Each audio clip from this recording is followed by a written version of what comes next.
Some things stand out like a sore thumb. Your phone bill goes up. Whoa, that stands out. Show up late to work, you're going to stand out. And notice when your neighbor's a little odd. You see,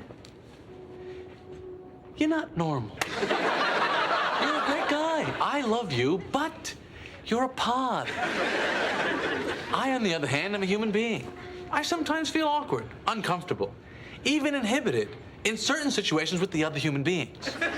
You wouldn't understand. Because I'm a pod. And the world feels like it's a giant pod right now. We love it. It's not normal. Even the world's richest man wants things to go back to normal. Do I believe Biden won? Yes, I believe he won. And you voted for him. I did, actually. Do you regret that? I mean, man, I wish we could have just a normal human being as president. That's what I want. There's that old saying of like, we're better off being run by people picked at random from the phone book than the faculty of Harvard. I would say if we could do that for the president, that would be great. You think that would be beneficial? So you're not, obviously you're not happy with Biden. Don't we all just want a normal human being to be Whatever the president? that means. Rich, poor, black, white, male, female. Everybody wants the same thing. We want normal. And Elon's not even being political. He's looking at it like a businessman. The most important thing is competence. The president is effectively the chief executive officer of the country. It actually matters if they are a good executive officer. Yeah. It's not simply a matter of do they share your beliefs, and but are they good at getting things done? There's a lot of decisions that need to be made every day. Many of them are unrelated to moral beliefs. Right. And you just want a good executive because they're CEO of America. Well, America's CEO is corrupt, lazy, and falls asleep at 4. But in the business world, if you say this, you're a conspiracy theorist. You do some tweets that seem to be, or at least give support to some who would call others conspiracy theories. Well, yes, but I mean, honestly, some of these conspiracy theories have turned out to be true. Which ones? Well, like the Hunter Biden laptop. That's true. Yeah. Yeah. So, that was a pretty big deal. There was Twitter and others engaged in active suppression of information that was relevant to the public. That's a terrible thing that happened. That's election interference. On CNBC, a conspiracy theory is just something that's bad for business. Telling the truth is bad for business. You know exactly what I'm talking about. There are certain things and certain people you're not even allowed to talk about, like George Soros. You tweeted this thing about George Soros. You basically... I think it reminds me of Magneto. This is like, calm down, people. This is not like made a federal case out of it. You also, you said he wants to erode the very fabric of civilization, and Soros hates humanity. Like, when you do something like that, do you I think that's true. That's my opinion. Okay, but why share it? Why share it? Especially, why share it when people who buy Teslas may not agree with you, advertisers on Twitter may not agree with you? I mean, this is freedom of speech. I'm allowed to say what I want. You absolutely are. CNBC is telling Elon Musk, the world's richest man, what's bad for business.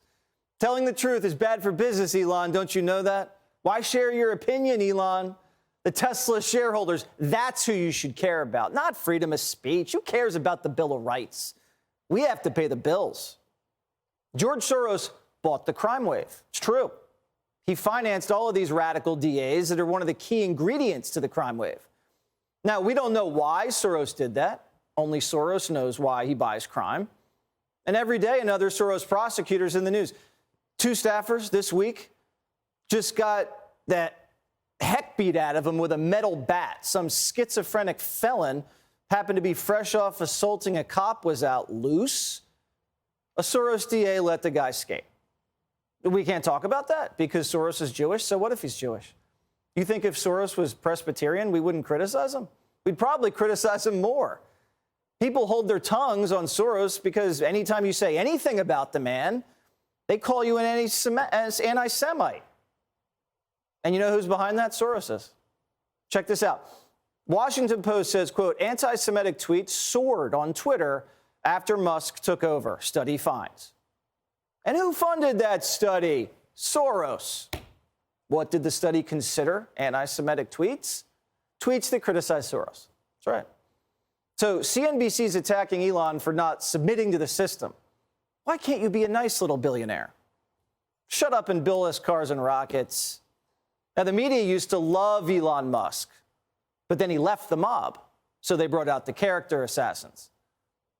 He turned Twitter into, on many different fronts, a vehicle for authoritarianism. You are searching for the word cat, and you get a cat literally inside of a blender being blended to death. Don't want to talk about that on TV, but that is what's going on. And that's because he ripped out the wires that would have made that happen, and he eliminated the staff that would have checked. Was that an analogy? Because we had to see if this was true. Primetime searched the word cat on Twitter. There's no cats in blenders. None. We got cute cat videos. They're hugging, drinking water from a glass. We got a cat hula hooping. Where's the hula hooping cat? All right. But we couldn't find a cat in a blender. Sorry. The only thing Twitter put in a blender was Hunter's laptop before the election. Now, the media is just mad at Elon because Elon won't put laptops and freedom of speech in blenders anymore. And CNBC is also carrying water for corporate America. That's their job, okay? So the anchor starts begging Musk, stop tweeting because it makes investors nervous. And the last thing we need are nervous investors. Do your tweets hurt the company? There's a scene in The Princess Bride. Great movie. Great movie. Where he confronts the person who killed his father. And he says, offer me money. Offer me power. I don't care. So you just don't care. You want to share what you have to say. I'll say what I want to say, and if the consequence of that is losing money, so be it. Not everything's about money, except on CNBC. On CNBC, everything's about money. Censoring the laptop, the lab leak, it was all about money. Follow the money all the way to China. Now, here's a concept that maybe CNBC can understand. You can have money and free speech. Huh? You guys ever think of that? You can have both. Now, I know CNBC usually interviews CEOs that, if they think they can make $1 billion, they'd rip their own vocal cords out.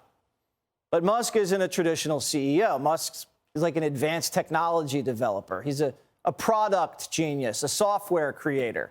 His brain doesn't worry about what everybody else thinks. He doesn't have time for that. Plus, Musk made so much money, he doesn't care.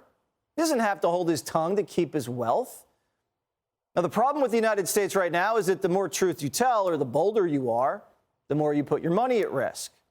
Now, not everybody has the luxury of free speech anymore. Cancel culture killed it. Now, everybody won't be able to make enough money to speak freely. Okay, I accept that. So we need to take the mob out, get our voices back.